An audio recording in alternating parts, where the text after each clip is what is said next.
Hello friends, आपका स्वागत है हमारे इस यूट्यूब चैनल पे। इस वीडियो में हम ज्ञान बिंदु जीएस का सेट नंबर 3 देखने का प्रयास करेंगे। ये है ज्ञान बिंदु जीएस का होमवर्क सीरीज़। हमने इसका पीडीएफ जो है अपने टेलीग्राम चैनल पे उपलब्ध करवा दिया है। ये है हमारा टेलीग्राम का चैनल। आप चाहे तो यहाँ से इस चैनल को विजिट कर लीजिएगा। इसमें बहुत कम मेम्बर अभी जुड़े हुए हैं। इसमें हमने इस सेट को पहले ही दे रखा है। तो चलिए, इस सेट के जो सेट नंबर 3 है इसका पीडीएफ हमने दे रखा है। अब इसी सेट का हम डिस्कशन करने जा रहे हैं। तो बिना समय बर्बादी के चलते हैं। तो देखिए, पहला प्रश्न था कि हाल ही में हमसफ़र नीति का शुभारंभ किस मंत्रालय के द्वारा किया गया है। तो ये सड़क परिवहन और राजमार्ग मंत्रालय के द्वारा किया गया। सागरमाला परियोजना का संबंध किससे है? बड़े बंदरगाह के विकास से। जबकि भारतमाला परियोजना का संबंध है राष्ट्रीय राजमार्ग से। भारतमाला परियोजना जो है यह 66वीं बीपीएससी में पूछा गया प्रश्न है, करंट अफेयर्स में। किस राज्य में पोलावरम परियोजना के खिलाफ स्थानीय लोगों ने फिर से अपना विरोध शुरू कर दिया है? तो यह आंध्र प्रदेश में। पोलावरम परियोजना जो है वर्ष 2014 में स्थापित किया गया और ये गोदावरी नदी पर है। गोदावरी नदी की लंबाई जो है ये 1465 किलोमीटर है और दक्षिण भारत की सबसे लंबी नदी है, या प्रायद्वीपीय भारत की सबसे लंबी नदी है। याद रखिएगा कि गोदावरी को दक्षिणी गंगा कहते हैं। आप ध्यान से सुन लीजिए, गोदावरी को दक्षिणी गंगा कहते हैं, लेकिन कावेरी को जो है दक्षिण की गंगा कहते हैं। ठीक है, का की लगा रहे तो गोदावरी हो जाएगा दक्षिण गंगा, जबकि दक्षिण की गंगा पूछा जाए तो कावेरी। गोदावरी जो है दक्षिण भारत की सबसे लंबी नदी है और इसे वृद्ध गंगा के नाम से भी जाना जाता है। अब ये प्रश्न है कि नई चेतना 3.0 जो है ये किसके द्वारा और कहाँ लॉन्च किया गया? यानी कि न्यू दिल्ली में लॉन्च किया गया वर्ष 2024 में। महिलाओं के साथ हिंसा उन्मूलन के लिए दिवस कब मनाया जाता है? 25 नवंबर को मनाया जाता है। सुप्रीम कोर्ट ने किस अधिनियम में संशोधन का आग्रह किया है और जिसमें कहा गया है कि बाल पोर्नोग्राफी के स्थान पर बाल यौन शोषण सामग्री रखा जाए, यानी कि शब्द को चेंज करने के लिए? ये पॉक्सो एक्ट के विरुद्ध कहा है। आईटी अधिनियम की किस धारा के तहत बाल यौन शोषण पर दंड का प्रावधान किया गया है? तो ये आईटी एक्ट का धारा 67 है। बिहार कोकिला के नाम से किसे जाना जाता है? शारदा सिन्हा को। प्रतिष्ठित फिल्म पुरस्कार जो ऑस्कर है, तो ऑस्कर में इस बार जो है भारत की कौन सी फिल्म प्रतिनिधित्व करेगी? लापता लेडी। ठीक है, और ये 1929 में ऑस्कर का स्थापना किया गया है। इसमें हम ज़्यादा एक्स्ट्रा फैक्ट लिखे नहीं है इस बार। ऐसे व्यक्ति जिन्हें फिल्म जगत में, मतलब ऐसा पूछा गया था कि ऐसे भारतीय व्यक्ति जिन्हें फिल्म जगत में जीवन पर्यंत उपलब्धि के लिए जो है ऑस्कर अवार्ड दिया गया है, उस व्यक्ति का नाम क्या था? सत्यजीत रे। ठीक है, आगे बढ़ते हैं कि देसी गाय को राज्य माता का दर्जा किस राज्य ने दिया है? महाराष्ट्र के द्वारा। और जिस समय इसको दर्जा दिया गया था उस समय महाराष्ट्र के जो सीएम थे वो थे एकनाथ शिंदे। वैदिक सभ्यता में गाय के लिए क्या शब्द प्रयोग किया गया? तो गाय को अघन्या कहा गया। ठीक है, अघन्या का मतलब था न मारे जाने योग्य। अगर कोई व्यक्ति किसी भी रूप में अगर गाय की हत्या कर देता था तो ऐसे कंडीशन में जो है उस व्यक्ति की भी हत्या, मतलब कि उसको भी फांसी का सज़ा का प्रावधान था, यानी कि मृत्युदंड का सज़ा था, या फिर देश से निकालने की प्रथा थी। हाल ही में 7वीं आवधिक श्रम सर्वेक्षण वार्षिक रिपोर्ट ये किस संस्था के द्वारा जारी किया गया? तो ये श्रम ब्यूरो के द्वारा जारी किया गया है। देखिए, भारत के रोजगार और बेरोजगारी के आंकड़े कौन जारी करता है? एनएसएसओ। देखिए, वर्तमान में रहेगा ना, अब ये चेंज हो जाएगा। एक तरफ था आय का लेखांकन करता था, दूसरा तरफ था गरीबी और बेरोजगारी का। तो ये आय का जो करता था ना, तो ये करता था सीएसओ, और जबकि गरीबी और बेरोजगारी का जो आकलन करता था उसका नाम था एनएसएसओ। अब इस दोनों को मर्ज कर दिया गया 2019 में, अब इसका नाम हो गया एनएसओ। तो सही जवाब इसका हो जाएगा एनएसओ, लेकिन ये पुराना प्रश्न था, उसके अकॉर्डिंग एनएसएसओ लिखा हुआ है। बिहार का जो पहला ड्राई पोर्ट का उद्घाटन किया गया कहाँ? पटना बेटा। भारत की पहली हवाई आधारित स्वचालित आंतरिक वायु गुणवत्ता निगरानी सुविधा किस एयरपोर्ट पर शुरू की गई है? तो ये तिरुवनंतपुरम में। आंतरिक वायु गुणवत्ता का विकास किस संगठन के द्वारा किया गया? CSIR के द्वारा। अक्टूबर 2024 में महिला उद्यमिता मंच का शुभारंभ किस राज्य में किया गया? तेलंगाना। आप हमें कमेंट करके बताइए कि तेलंगाना का जो स्थापना हुआ ये किस डेट को हुआ? 2014 तो पता है सबको, आप हमें ये बताइए ये किस डेट को हुआ था? कमेंट करके बताइए। महिला उद्यमिता मंच किस आयोग के द्वारा शुरू किया गया? तो ये नीति आयोग। नीति आयोग जो स्थापित किया गया 1 जनवरी 2015 को। राज्य खाद्य सुरक्षा सूचकांक में भारत का टॉप राज्य कौन सा है? तो ये केरल है। ये सिर्फ खाद्य सुरक्षा में नहीं, शिक्षा के मामले में भी टॉप पर है केरल। देखिए यहाँ पे क्या है कि शिक्षा, लिंगानुपात, सतत विकास में भी शीर्ष राज्य कौन सा है? केरल। तो याद रखेंगे, शिक्षा में तो पता ही है केरल है, लिंगानुपात में भी टॉप पे केरल ही है, 1084 है ना। 1084 जो है ना ये हो जाएगा केरल का, तमिलनाडु का 996, ठीक है। और शायद मिजोरम अप्रोक्स जो है वो 993 के अप्रोक्स जो है ये आंध्र प्रदेश का भी है। आगे बढ़ते हैं कि राष्ट्रीय संस्थागत रैंकिंग फ्रेमवर्क इंडिया रैंकिंग 2024 जारी किया गया। भारत के उच्च शिक्षा संस्थान में समग्र रूप से शीर्ष स्थान किसे दिया गया? IIT मद्रास को। इंडिया रैंकिंग 2024 का ये कौन सा संस्करण था? तो ये 9वां संस्करण था। विश्व खुशहाली रैंकिंग में जो है भारत का स्थान क्या है? देखिए वर्ल्ड हैप्पीनेस इंडेक्स में भारत का स्थान 126वां है और टॉप में कौन सा है? फिनलैंड। निर्यात तैयारी सूचकांक या निर्यात तत्परता सूचकांक कौन जारी करता है? नीति आयोग। न्यूनतम समर्थन मूल्य जो है ये किसके द्वारा लॉन्च किया गया? तो MS स्वामीनाथन के द्वारा मतलब लागू किया गया था। अब यहाँ से जनरल स्टडीज़ का पेपर शुरू हो गया। तो पहला प्रश्न जो है ये आपका किस चीज़ का है? तो ये प्रश्न आपका हो जाएगा हिस्ट्री का, ठीक है।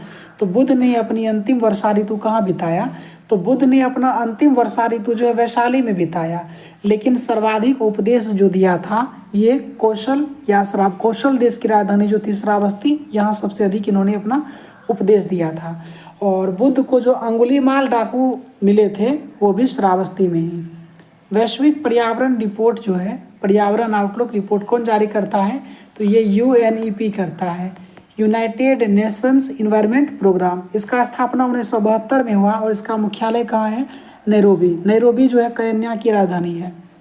रक्षा संसाधन और विकास संगठन है DRDO का स्थापना कब किया गया था? तो ये 1 जनवरी 1958 को किया गया और इसका हेडक्वार्टर जो है नई दिल्ली में है। कमेंट करके बताइए आप। इसरो, ठीक है, ISRO का इसका हेडक्वार्टर कहाँ है और यह स्थापना कब हुआ? कोई भी कमेंट करके बताइए कि इसरो का हेडक्वार्टर कहाँ है और इसका जो गठन किया गया वो कब किया गया था। ये हमने कल के वीडियोज़ में बताया था आपको। अब ये पूछा जा रहा है कि लाइफ बोट और पनडुब्बी जो है ये किस सिद्धांत पे काम करता है? तो ये आर्किमिडीज के सिद्धांत पे काम करता है। भारत की सबसे बड़ी निर्माणाधीन परियोजना है सरदार सरोवर परियोजना। चुनाव आयोग जो है अपनी स्थापना वर्ष से किस अवधि तक एक सदस्यीय निकाय के रूप में कार्य किया? तो आपको ऑप्शन के हिसाब से चलना है। देखिए 25 जनवरी 1950 को स्थापना किया गया था चुनाव आयोग को, और ये 1989 तक जो था ये सिंगल ही था, मतलब एक सदस्यीय आयोग था। लेकिन कुछ समय के बाद जो है फिर से जोड़ा गया था। 1989 से 90 में ये जो है फिर कुछ सदस्य जोड़े गए, लेकिन बाद में फिर इसको हटा दिया गया। तो अंतिम रूप से जो है चुनाव आयोग जो है 3 सदस्यीय जो बना वैधानिक रूप से ये 1993 से बना है। आगे बढ़ते हैं। राष्ट्रीय आपातकाल समाप्त करने का संकल्प जो है किस सदन के द्वारा पारित किया जाता है? तो ये लोकसभा के द्वारा। अब यहाँ से कुछ साइंस के आएंगे, कुछ हिस्ट्री के क्वेश्चन दिखेंगे आपको। ऑरोरा ऑस्ट्रियालिस और ऑरोरा बोरियालिस ये जो है रेलवे NTPC में पूछा गया था प्रश्न पिछले वर्ष जो CBT 2 हुआ था तब। तो ऑरोरा ऑस्ट्रियालिस और ऑरोरा बोरियालिस की घटना जो है ये किस मंडल में होता है? तो ये आयन मंडल में होता है। सौर मंडल में कौन से 2 ग्रह हैं जो अपनी परिक्रमा पूरब से पश्चिम की ओर घूमते हैं? तो UV याद रखेंगे, यूरेनस और वीनस, यानी कि अरुण और शुक्र, ठीक है।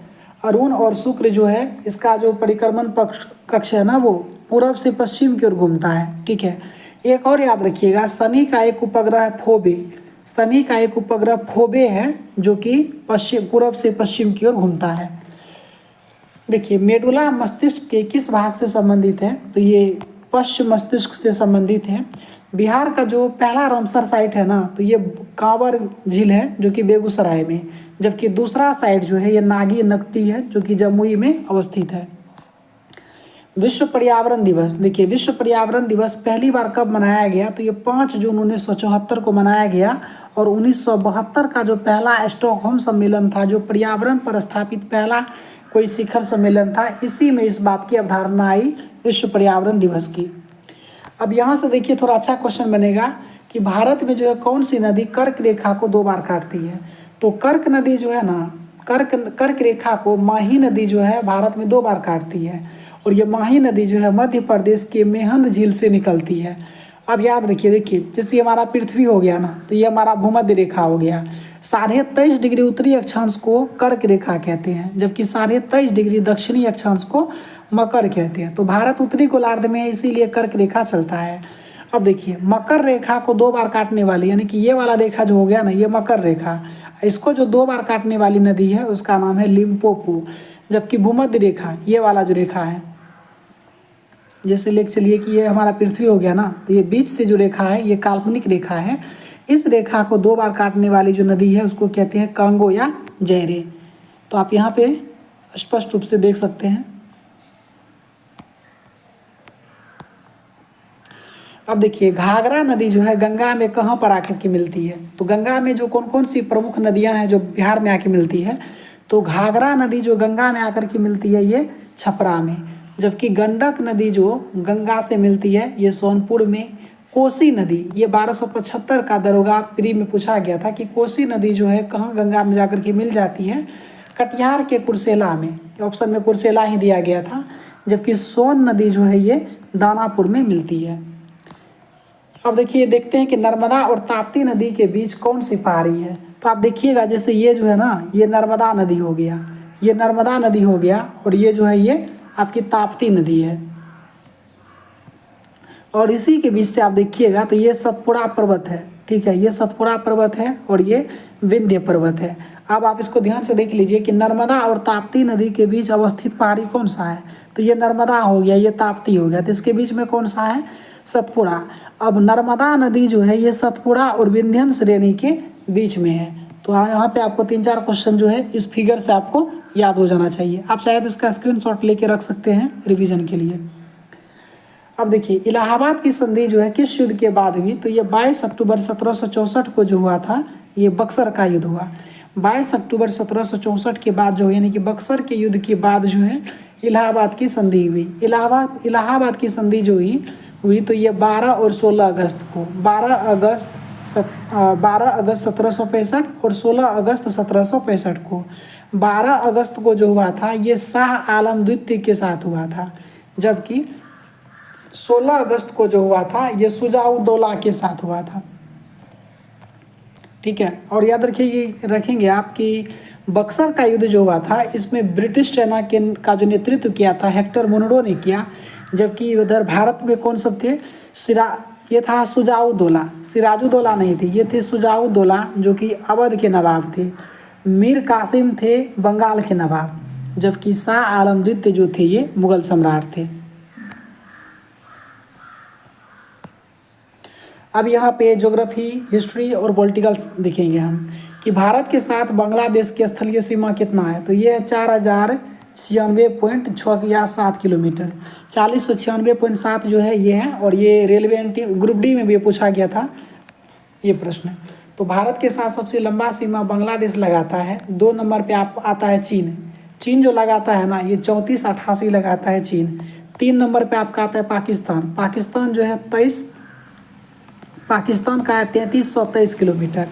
उसके बाद आप देख सकते हैं 34 हो गया, 1643 आपका हो जाएगा म्यांमार, ठीक है, 1643 आपका म्यांमार हो जाएगा। 1751 किलोमीटर आपका नेपाल हो जाएगा। 699 के अप्रॉक्स जो है ये भूटान हो जाएगा। अफगानिस्तान 106 पॉइंट समथिंग किलोमीटर में आता है। आगे बढ़ते हैं कि बांग्लादेश जो है एशिया महाद्वीप के किस भाग में है। तो बांग्लादेश जो है इस साइड में है, तो इसको क्या कहेंगे, दक्षिण पूर्वी। तो दक्षिण पूर्वी महादेश हो जाएगा। भारत के उत्तर पश्चिम में स्थित पड़ोसी देश कौन सा है। तो उत्तर पश्चिम हो गया ना, तो ये हमारा उत्तर हो गया और ये हमारा पश्चिम हो गया। तो इधर कौन सा देश है, इधर पाकिस्तान आता है ना, पाकिस्तान भी है, अफगानिस्तान भी है इधर। इसका सही जवाब हो जाएगा पाकिस्तान। अफगानिस्तान भारत के से किस गलियारे से जुड़ता है। देखिए अफगानिस्तान जो है ना ये बाखान गलियारा, ठीक है, बाखान गलियारा से अफगानिस्तान जो है ये भारत से भी जुड़ता है और चीन से भी। नेक्स्ट क्वेश्चन देखते हैं कि वर्तमान में भारत के किस जगह को जो है सफ़ेद पानी के नाम से जाना जाता है। तो ये सियाचिन ग्लेशियर के क्षेत्र को जो है सफ़ेद पानी के नाम से जाना जाता है। भारत और चीन के बीच सीमा निर्धारण करने वाली मैकमोहन रेखा जो है किस प्रदेश की उत्तरी सीमा पर खींची गई है? तो ये अरुणाचल प्रदेश। अरुणाचल प्रदेश का पहले जो नाम था नेफा था, नॉर्थ ईस्ट फ्रंटियर एजेंसी। ये किसी एग्जाम में ही पूछा गया, नेफा का फुल फॉर्म क्या है? North east frontier agency. प्राचीन भारतीय भौगोलिक मान्यता के अनुसार भारतवर्ष किस द्वीप का अंग था? ये जम्बू द्वीप का अंग था। भारत का ध्रुव जो है दक्षिणी भाग से भूमध्य रेखा की दूरी कितनी है? देखिए मैं आपको ये दिखा दूं कि ये हमारा, मान लीजिए इस तरह हमारा पृथ्वी है, ये हमारा भूमध्य रेखा है और भारत का स्थिति यहाँ है। भारत की स्थिति कहाँ है?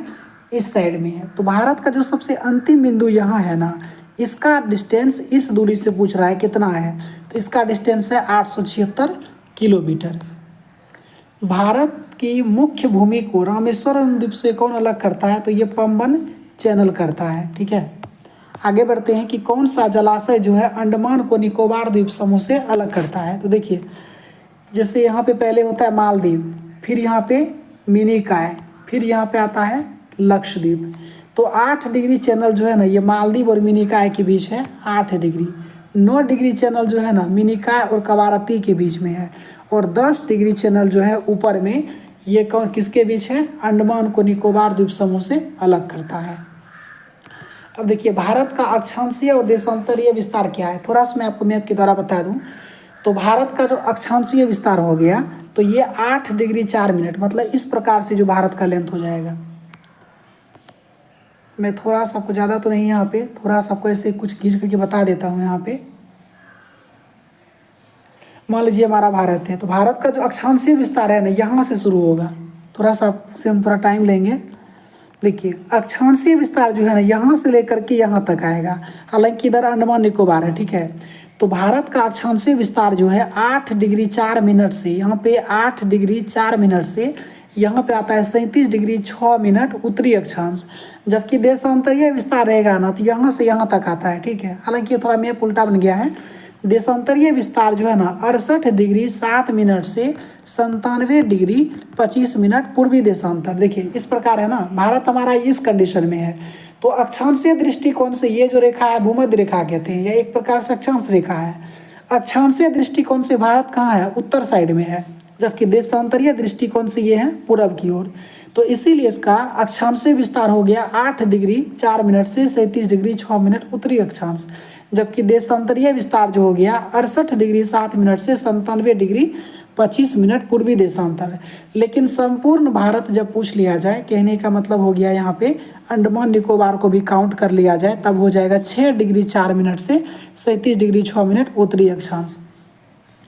अब देखिए भारत का जो सुदूर दक्षिणतम बिंदु है ये क्या है? इंदिरा पॉइंट है, वही अंडमान निकोबार में, और यहीं से इसका जो है पृथ्वी का भूमध्य रेखा या विषुवत रेखा से जो डिस्टेंस है 876 किलोमीटर। आगे बढ़ते हैं कि BEIC, इसका कहने का मतलब है कि ब्रिटिश ईस्ट इंडिया कंपनी की स्थापना के समय भारत के राजा कौन थे? अकबर, जबकि ब्रिटेन की महारानी कौन थी? एलिजाबेथ प्रथम। अब पूछा गया कि मुगल दरबार में आने वाला दूसरा अंग्रेज कौन था? सर टॉमस रो आया था, जो कि 1615 में आया, जबकि पहला जो आया था कैप्टन हॉकिंस आया था। ये दोनों जो आया था ये जहांगीर के दरबार में ही आए थे। ब्रिटिश ईस्ट इंडिया कंपनी के द्वारा पहला कारखाना कहाँ स्थापित किया गया? तो ये 1608 में सूरत में स्थापित किया गया। लेकिन पहला जो मान्यता प्राप्त केंद्र था इसका कारखाना 1611 में मसूलीपट्टनम यानी आंध्र प्रदेश में स्थापित किया गया। 1760 में जो वांडीवास का युद्ध हुआ यह अंग्रेज और फ्रेंच के बीच हुआ। ठीक है, वांडीवास का युद्ध। और 1759 में हुआ था बेदरा का युद्ध हुआ, जिसमें अंग्रेज और डचों के बीच हुआ। इसमें डच का पतन हो गया। आगे बढ़ते हैं कि तीसरा कर्नाटक युद्ध किस संधि के तहत समाप्त हुआ? तो तीसरा कर्नाटक युद्ध 1756 से 63 तक चला, और 1763 में ही पेरिस की संधि हुई थी, जिसके द्वारा कर्नाटक का युद्ध समाप्त हो गया। अंग्रेज औपनिवेशिक शासन को सबसे पहले कहाँ स्थापित किए थे? तो ये बंगाल में। किस युद्ध के समाप्ति के बाद अंग्रेजों ने भारत पर पूर्णतः शासन सत्ता को स्थापित कर लिया? तो ये बक्सर का युद्ध। बक्सर का युद्ध कब हुआ था? 22 अक्टूबर 1664 को, जबकि 1657 में 23 जून को, ठीक है, 23 जून 1657 को हुआ था। कब? क्या? प्लासी का युद्ध। 1657 नहीं, प्लासी का युद्ध जो हुआ था ना, तो ये 1757 में हुआ था ना, 23 जून 1757 को हुआ था प्लासी का युद्ध। अंग्रेजी शासनकाल में भारत का कौन सा क्षेत्र जो है अफीम उत्पादन के लिए प्रसिद्ध था? तो ये बिहार था। ईस्ट इंडिया कंपनी के किस गवर्नर को औरंगजेब के द्वारा निष्कासित किया गया था? तो ये सर जॉन चाइल्ड। और औरंगजेब जो था पहला मुगल शासक था जो कि अंग्रेज़ों से ये समझिए कि जुर्माना वसूल किया था 1.5 लाख रुपए तक। अंग्रेज जो था ये राल्फ फिंच, क्रिच नहीं, जबकि राल्फ फिंच होना चाहिए यहाँ पे। राल्फ फिंच जो है